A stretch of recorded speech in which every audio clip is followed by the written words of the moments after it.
안녕하십니까. 뉴스데스크 원주입니다. 얼어붙은 눈이 녹는다는 절기 우수지만 날씨는 더 추워지면서 한파특보가 확대됐습니다. 현재 평창과 강원 산지에 내려진 한파주의보는 밤 9시를 기해 한파경보로 격상되고 원주와 횡성, 평창, 영월 등 강원 남부 평지에도 한파주의보가 발효됩니다. 내일 아침 최저기온은 평창 영하 13도, 횡성 영하 11도, 원주 영하 8도로 오늘보다 더 떨어지고 낮에도 영상 1, 2도 분포에 머물겠습니다. 기상청은 이번 주 후반까지 추위가 이어질 것으로 내다봤습니다. 화물차들의 불법 주차로 골머리를 앓고 있는 원주시가 동서남북 4개 권역에 화물차 공영 차고지 조성을 추진하고 있습니다. 우선 2026년까지 남북권 조성을 완료한다는 계획인데 주민들의 반대에 부딪히면서 난항이 예상됩니다. 유주성 기자입니다. 화물차들의 불법 주차가 만연해지면서 원주시는 동서남북 4개 권역에 화물차 공영차고지 조성을 추진하고 있습니다. 우선 남북권인 흥업 119 안전센터 인근에 157억 원을 들여 2026년까지 화물차 132면, 승용차 44면을 확보한다는 계획입니다. 자동차 전용 도로와 가까운 이곳은 원주시가 점찍 얻은 부지입니다. 인근 마을과 200m가량 떨어져 있는데 이번에도 역시 마을 주민들의 반대가 가장 큰 걸림돌이 되고 있습니다. 원주시는 과거에도 우산동에 화물차 공영차고지를 추진하다 주민들 반대로 무산된 적이 있는데 이번에도 비슷한 분위기입니다. 저렇게 모든 거를 타당성 조사도 하시고 다 하시면서 왜 마을 주민분들한테는 설명회라든가 공청회라는 어떤 이런 부분을 한 번도 안 하셨나요? 주민들은 100대가 넘는 화물차가 뿜어낼 매연, 가중될 교통체증과 안전사고, 밤까지 공영차고지를 비추는 조명으로 인한 농작물 생장 피해 등 각종 피해를 우려하고 있습니다. 주민들은 상대적으로 피해가 적은 인근 부지를 대안으로 제시하기도 했습니다. 마을 입장에서는 도로 너머로 넘기는 것을 원하고요. 안 들어왔으면 좋겠습니다. 일단은 매연, 소음, 또 불빛 모든 것이 거기에는 그렇게 피해가 없습니다. 하지만 원주시는 이미 사업이 수차례 차질을 빚은 상황에서 부지를 다시 선정하고 토지 용도까지 변경해야 해 사실상 불가능하다며 주민들의 불편과 불만을 최소화하면서 사업을 계획대로 추진하겠다고 밝혔습니다. 앞으로 주민들하고 조금 더 적극적으로 소통을 해서 주민들 의견을 잘 반영해서 이 사업이 원만하게 잘 추진되도록 이렇게 하겠습니다. 이렇게 설명회까지는 아니겠지만 저희가 주민분들을 좀 찾아뵈면서 그래도 다른 차고지에 비해서는 상황이 나은 편입니다. 북부권 차고지는 민간 개발업체로부터 기부 체납을 받기로 했지만 아직 부지 개발이 본격화되지 않아 그 시기를 예상하기 어렵습니다. 서부권은 부지도 정하지 못한 채 타당성 조사 중이고 동부권은 타당성 조사도 시작하지 못했습니다. 지역별로 화물차 차고지를 만들어 도심에 밤새 주차된 화물차를 없애겠다는 원주시의 계획이 언제쯤 실현될 수 있을지 가늠하기 어렵습니다. MBC 뉴스 유주성입니다. 레고랜드 주변 하중도 땅을 분양해 개발하겠다던 강원도의 계획이 사실상 중단된 상태입니다. 김진태 지사가 나서 최선책은 사업자인 중도개발공사를 강원개발공사에 인수시키는 방법밖에 없다며 합병 의지를 강하게 밝히자 시민사회단체가 수천억 원대 손실이 불가피하다며 법적 대응을 예고했습니다. 백승호 기자입니다. 개발 주체인 중도개발공사가 자본 잠식 상태에 빠지면서 멈춰버린 하중도 개발 사업. 강원도가 중도개발공사와 강원개발공사를 합병해 이 사업을 강원개발공사로 넘기려 하자 시민사회단체가 시한폭탄을 한 바구니에 담지 말라며 반대하고 나섰습니다. 중도개발공사와 강원개발공사의 합병 즉각 중단하라! 중단하라! 중단하라! 중단하라! 이들은 합병안이 가장 합리적이라는 강원도의 설명이 거짓이라고 주장했습니다. 두 기업이 합병을 해도 중도개발공사가 금융권에서 빌린 돈 310억 원과 땅 계약 파기로 돌려줘야 할 돈이 600억 원이 넘는다는 겁니다.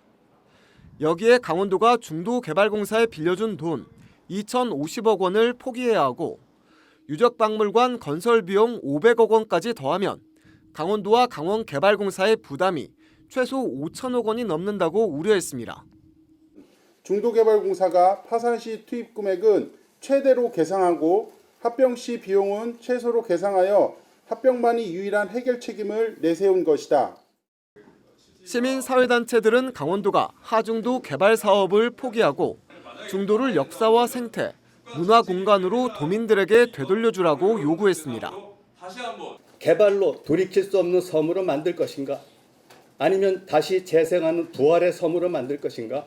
이 결정은 강원도의 결단에 달려있다고 생각합니다. 강원도는 합병만 되면 강원개발공사가 1,800억 원의 공사채를 발행해 하중도 개발 사업비를 마련할 수 있다는 기존 입장을 고수하고 있습니다. 현재 단계에서 생각하고 있는 가장 합리적인 대안이라고 생각을 하고 있습니다. 김 지사가 수습에 나섰지만 시민사회단체는 김 지사에 대한 수사와 감사를 제기하겠다고 밝혀 하중도 개발 사업 논란이 가열되고 있습니다. MBC 뉴스 백소입니다. 고향사랑 기부제 시행 3년을 맞아 원주 MBC는 지난 2년간의 도내 현황을 점검하고 있습니다. 기부금을 내면 30%를 포인트로 받아 지자체의 특산품 등을 답례품으로 받을 수 있는데요. 오늘은 지난 2년 동안 답례품에서 어떤 경향이 나타났는지 확인해 봅니다. 이병선 기자입니다. 고향사랑 기부제는 기부금의 30%를 온라인 답례품몰의 포인트로 바꿔주고 최대 5년까지 사용할 수 있게 합니다. 100% 세액공제를 받을 수 있는 금액인 10만 원을 내면 3만 포인트를 받고 해당 지자체의 답례품몰에서 포인트에 따라 원하는 답례품을 받을 수 있는 겁니다. 10만 원 기부자 비율이 가장 높다 보니 지자체들도 3만 포인트로 살 수 있는 물품에 신경을 쓸 수밖에 없습니다. 지난 2년 동안 강원도에서 기부자들이 많이 선택한 답례품도 이 가격대에 몰려 있습니다. 가장 많이 선택받은 물품은 속초의 유명 업체 닭강정으로 모두 4천 건이 넘게 주문했습니다. 이 닭강정 역시 3만 포인트로 돼 있어 많은 기부자의 선택을 받기 좋았습니다. 뿐만 아니라 상위권에 속했던 답례품은 모두 3만 포인트 또는 그보다 낮은 가격이었습니다. 각 지역별로 가장 많이 선택한 답례품은 대부분 농특산물이었습니다. 사람들에게 익히 알려진 춘천의 닭갈비, 횡성의 한우 정육 세트가 눈에 띄고 바다를 낀 동해에는 오징어를 선호했습니다. 특별히 지역색이 있는 특산물이 아니더라도 강릉이나 원주, 태백과 같이 고기류를 선호하는 경향을 보였습니다. 이 밖에 영월이나 홍천, 양구 등 군 지역에는 지역 화폐를 선호했는데 가장 많이 선택되지는 않았더라도 전 지역에서 대체로 5손가락 안에 드는 답례품이 지역 화폐였습니다. 지자체에게는 어떤 답례품을 내세우느냐도 앞으로의 모금에 영향을 줄 수 있는 만큼 지역별로 특색 있는 답례품을 만드는 것도 하나의 과제입니다. MBC 뉴스 이병선입니다. 지난해 소매 판매액이 전년보다 2.2% 줄며 2003년 카드 대란 사태 이후 21년 만에 가장 큰 폭으로 줄었습니다. 강원도 역시 5.3%나 줄어들며 유례없는 불황에 빠져들고 있는데요. 강원도의 광공업 생산량 감소세의 경우 전국에서 가장 속도가 가팔라 제조업의 위기마저 찾아오고 있습니다. 홍한표 기자가 보도합니다. 소비 수준을 뜻하는 지난해 소매 판매액 지수가 22년 만에 가장 큰 폭으로 줄었습니다. 전년 같은 기간보다 2.2% 감소한 겁니다. 강원의 감소폭은 5.3%로 울산, 경기에 이어 전국에서 세 번째로 높았습니다. 전국 17개 시도가 일제히 소매 판매가 떨어졌는데 2010년 관련 통계 작성 이래 처음입니다. 저성장 기조가 계속되는 가운데 소비 감소세는 11분기 연속 이어지며 내수마저 침체 현상에서 벗어나지 못하고 있는 겁니다. 지난해 전국 광공업 생산은 전년 대비 4.1% 증가했지만 수도권과 대전 등에 집중해 올랐습니다. 강원의 광공업 생산은 7.8% 줄어들며 추락세가 가장 가파릅니다. 강원도 제조업 비중이 전체에서 9.6%밖에 안 됩니다. 제조업 비중이. 나머지 서비스업 비중이 굉장히 큽니다. 고용률은 63.5%로 전년보다 0.2%포인트 올랐습니다. 하지만 주요 생산 연령층인 30에서 59세에서 실업자가 1,100명 늘어 고용의 질은 좋지 못했습니다. 향후 고용 여건도 녹록지 않은 상황입니다. 이에 정부는 민생경제 반전의 모멘텀을 확보하기 위해 민간과 힘을 합쳐 좋은 일자리를 하나라도 더 만드는데 총력을 다하겠습니다. 물가는 2.4% 올라 전국 평균 2.3%를 조금 웃돌았습니다. 인구는 2,500명 넘게 줄며 2년 연속 인구 감소세를 이어갔습니다. MBC 뉴스 홍한표입니다. 제106회 전국 동계체육대회가 오늘 개막해 나흘간 평창을 비롯한 강원도를 중심으로 개최됩니다. 전국 17개 시도에서 4,278명의 선수와 임원이 참가해 실력을 겨룰 예정으로 알파인 스키와 크로스컨트리, 스노보드, 바이애슬론, 봅슬레이, 스켈레톤, 루지 등은 평창에서, 아이스하키는 강릉에서 열립니다. 개막식은 오늘 평창 용평 리조트에서 특별한 강원의 겨울, 하나 되는 대한민국을 주제로 진행됩니다.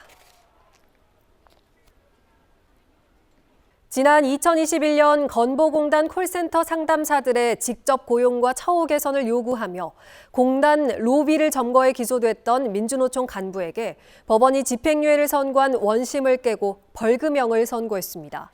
춘천지법 형사 1부는 업무 방해와 집시법 위반, 감염병 예방법 등으로 기소된 민주노총 공공운수노조 소속 간부 박모 씨에게 징역 1년에 집행유예 2년, 벌금 300만 원을 선고한 원심보다 감형된 벌금 900만 원을 선고했습니다. 재판부는 감염병 예방법 위반 혐의에 관해 원주시가 집회의 자유를 덜 제한하는 방안을 모색하지 않고 모든 집회를 전면 금지한 게 집회의 자유를 침해했다며 이같이 판시했습니다. 평창군이 다양한 지역 정보를 콘텐츠로 만들어 홍보하는 동네 작가를 모집합니다. 동네 작가는 귀농 귀촌에 대한 흥미와 관심을 가진 도시민들에게 콘텐츠를 통해 간접적으로나마 농촌 생활을 경험할 수 있도록 도와주는 역할을 하게 됩니다. 평창 군민이면 누구나 신청할 수 있고 선정되면 콘텐츠 제작과 관련한 역량 교육도 지원됩니다. 신청 기간은 오는 28일까지입니다. 강원특별법 4차 개정을 위한 시, 군별 특례 발굴 순회 첫 간담회가 오늘 횡성에서 열렸습니다. 강원특별자치도는 첫 번째로 횡성을 방문해 강원특별법 3차 개정안과 4차 개정 목표를 설명하고 주민과 전문가가 참여하는 횡성 특례 발굴 간담회를 개최했습니다. 앞서 횡성군은 미래 모빌리티를 비롯한 투자 사업과 관련해 공유재산 활용 조건을 완화하고 군 소음 대책 지역 지정을 자체적으로 할 수 있는 등 특례 5건을 제안했습니다. 강원 여야 의원이 작년 9월에 발의한 강원특별법 3차 개정안이 국회 행정안전위 심사 중인 가운데 이번 4차 개정 간담회는 오는 20일엔 평창, 3월 19일엔 원주, 5월 30일에는 영월에서 열릴 계획입니다. 원주문화재단이 꿈의 오케스트라 신규 단원을 모집합니다. 모집 분야는 현악과 목관, 금관, 타악기로 원주에 살고 있는 초등학교 3학년부터 중학생이면 오는 23일까지 온라인으로 신청할 수 있습니다. 최종 선발되면 무료로 악기별 전문 강사진의 교육을 받고 정기 연주회와 기획 연주회에서 단원으로 활동하게 됩니다. 꿈의 오케스트라 원주는 지난 2012년부터 14년째 활동을 펼쳐오고 있습니다. 지금까지 뉴스데스크 원주였습니다.